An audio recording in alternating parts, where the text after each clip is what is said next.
शब्द और अनुप्रास के इस एपिसोड में मैं फिजा वारिया आप सभी का स्वागत करती हूँ। आज के एपिसोड में हम जानेंगे हिंदी साहित्य के सबसे प्रसिद्ध उपन्यास के बारे में।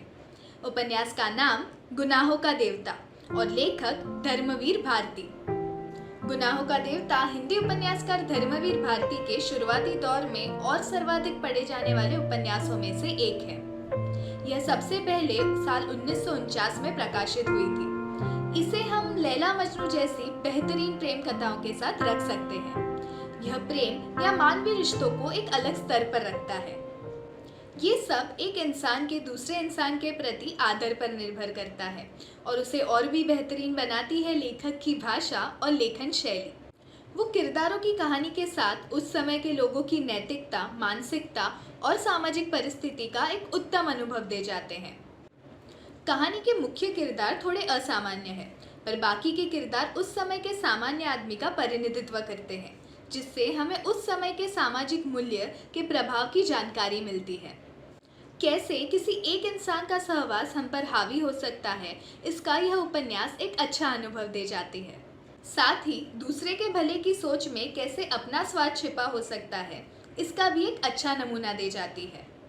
ये सही है या ये तुम्हारी भलाई के लिए है, ऐसे वाक्यों से हम दूसरों को कितना दुख पहुंचाते हैं, ये भी हमें इस कहानी से पता चलता है। चंदर और सुधा का रिश्ता एक संतान को जहरीला रिश्ता लग सकता है। उसी तरह सुधा का चंदर के लिए समर्पित हो जाना आज के ख्यालात में गलत लग सकता है, पर कहानी हमें पकड़े रखती है। किताब पढ़ते वक्त हम उस समय में खो जाते हैं और हमें इस समय के तर्क लगाने की ज़रूरत ही नहीं पड़ती। लेखक खुद इस उपन्यास के कितने नज़दीक है, इसका अंदाज़ा उनके इस कथन से लगाया जा सकता है। मैं ये किताब पढ़ने की सलाह सभी को देती हूँ। ये अपने आप में ही एक अलग अनुभव है। तो ये धर्मवीर भारती जी के उपन्यास का समीक्षण था। अब हम धर्मवीर जी के बारे में जानेंगे। धर्मवीर भारती जी आधुनिक हिंदी साहित्य के प्रमुख लेखक, कवि, नाटककार और सामाजिक विचारक थे। उनका जन्म 25 दिसंबर 1926 को इलाहाबाद के अतरसुइया मोहल्ले में हुआ था। उनके पिता का नाम श्री चिरंजीव लाल वर्मा और माता का नाम श्रीमती चंदा देवी था। उन्होंने अपनी स्कूली शिक्षा डीएवी हाई स्कूल से प्राप्त की और उच्च शिक्षा प्रयाग विश्वविद्यालय से।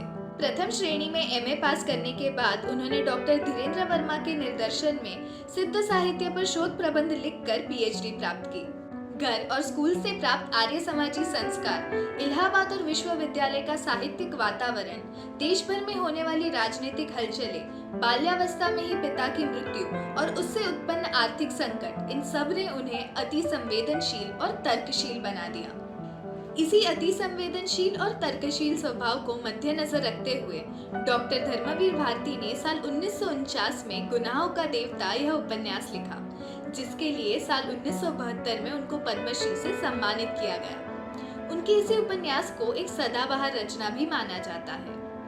आज का एपिसोड बस इतना ही। जाते जाते इस पुस्तक की कुछ उल्लेखनीय पंक्तियां आपके सामने पेश करती हूँ। अविश्वास जितना आदमी की प्रवृत्ति को बिगाड़ता है, विश्वास उतना ही बनाता है। जब भावना और सौंदर्य के उपासक को बुद्धि और वास्तविकता की ठेस लगती है, तब वह सहसा कटुता और व्यंग से उबल उठता है। मनुष्य का एक स्वभाव होता है कि जब वो दूसरे पर दया करता है तो वो चाहता है कि याचक पूरी तरह विनम्र होकर उसे स्वीकार करे। धन्यवाद।